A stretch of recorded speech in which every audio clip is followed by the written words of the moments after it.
शहर या गांव में नाली है, वो भी एक ड्रेनेज सिस्टम के अंतर्गत आता है, बाहर निकालो। वैसी एक मुख्य नदी होती है और उसकी बहुत सारी सहायक नदी होती है ना। क्लास कैप्टन है और उप कैप्टन है, उसकी सहायक काम करने के लिए। तो वैसी तो 5 का आंकड़ा आपको भूलना नहीं है। 5 मिट्टी, 5 अपवाह तंत्र, 5 संभाग।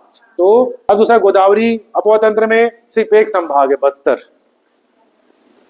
गोदावरी, गोदना गोदार है वो, बस करो यार, बहुत हो गया, बस बस्तर। गोदावरी कितना प्रतिशत क्षेत्र पर करता है वहन? 56। सबसे कम कितना वहन करता है? 5। ठीक है, उसको 1 रुपये भी नहीं दिए भाई, 0 बंटवारा हुआ। तो बंटवारा में सबसे ज्यादा किसको मिला? महानदी को।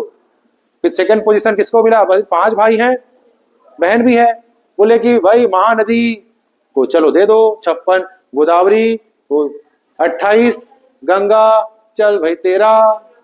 अब बोले ब्राह्मणी है, एक ब्राह्मणी है, एक गांव में एक ब्राह्मण, और है नर्मदा। तो ये दक्षिण, ये है पश्चिम, ये है पूरब। तो बोल रहा है महानदी कैसे निकलती है? तो महानदी जा रही है किधर? उत्तर से पूरब, उत्तर पूर्व दिशा की ओर बहती है। ठीक है। अनुवर्ती नदी क्या है? यह अनुवर्ती नदी है, अर्थात ये ढाल के अनुरूप बहती है। जहां ढाल वहां आराम से साइकिल चला रहे हो, बिना ब्रेक मारे, बिना पैडल मारे चला रहे हो, तो ढाल के अनुरूप, और साइकिल भी आराम से। तो महानदी जो नदी है अनुवर्ती नदी है, ये भी लगातार आगे बढ़ती है ढाल के अनुरूप। और वायु पुराण, पुराण कितने हैं? इतिहास वाले को जानना चाहिए। कितने साल में वोट डालोगे आप लोग? 5 साल में? अरे भाई 18 साल के हो जाओगे तब वोट डालोगे ना। तो 18 पूरा होगा तभी होगा, डालोगे। 18 पूरा होगा तभी डालोगे। तो 18 पुराण है, पूरा 18। दूध आया, पैर में गिर गया, सूखने में टाइम लगा, फिर सूख गया तो किसको सूखा? जोंक आया, फिर आप उसको लात मारोगे, है ना, फिर तेल आजू बाजू रखा, वो गिर जाएगा। तैयारी करना छत्तीसगढ़ का भूगोल, छत्तीसगढ़ के भूगोल में सब यही आएगा। मैं कहता सभी संकाय वालों को पढ़ना चाहिए, मैं भी पढ़ा रहा हूँ ना। तो एक कंबाइंड बैठ के इसको वाकई देखना चाहिए, है ना। ठीक है।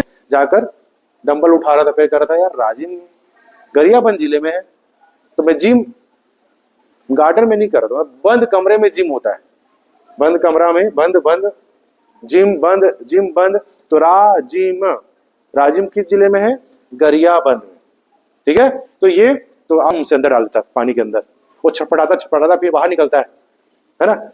गुरु सिर से बाहर निकलता है और बोलता है कि भाई आप तो मुझे, तो मेरे साथ ऐसा बिहेव क्यों कर रहे थे गुरु? तो बताया कि जब तक आप लक्ष्य बना लियो ना, लक्ष्य के लिए आंख मूंद कर बिल्कुल उसी में दिन रात 24 घंटा वही याद रहेगा, तो जरूर आप लक्ष्य प्राप्त करोगे। जिस प्रकार से तुम पानी के अंदर क्या प्राप्त करना चाहते? सांस लेना है, जल्दी बाहर निकलना मन, तो वैसे निकला ना हो।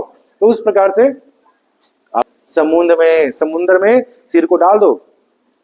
समुद्र में एक टीचर आपसे बोल रहा है कि आप भी ऐसा पढ़ाई करो कि मगन हो जाओ, आधा घंटा 2 घंटा टाइम ना देखना पड़े, अरे यार शाम हो गया, अरे यार सुबह हो गया, ऐसी पढ़ो, मगन होके पढ़ो। तो इस प्रकार से सिरपुर किस जिले में है? महासमुंद में है।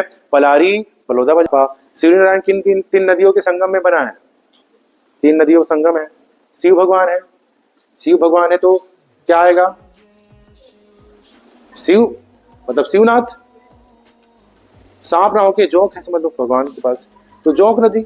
और एक है महानदी, महानदी बहती ना, तो भाई याद रखो सूर्य नारायण, शिव भगवान, शिवनाथ भगवान शंकर का फोटो आना चाहिए, उनकी जटाओं से नदी बह रही है और ऐसा सांप ना होके जोंक है। 3 हो गया। ये सूर्य नारायण में 3 नदी का संगम है। ठीक है। मैं पूछा हूँ आप लोग, कमरे में तो जिम हो रहा है, तो कैसे भूल जाते हो यार? सिरपुर कहाँ है, किस जिले में? भूल जा रहे हो आप लोग ध्यान से नहीं पढ़ रहे हो। तो ध्यान से पढ़िए, इसको बार बार देखिए। मैं प्रोजेक्टर में भी आपको इसी को मैं समझाऊंगा। तो ये पहला रिवीजन है, घर में अच्छे से पढ़ना। सेकेंड रिवीजन में मैं प्रोजेक्टर में पढ़ाऊंगा अच्छे से। ठीक है ना। चलिए,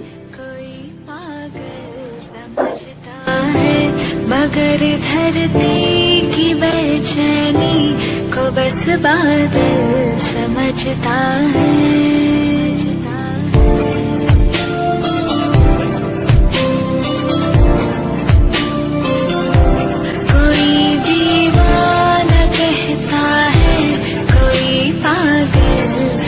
समझता है मगर धरती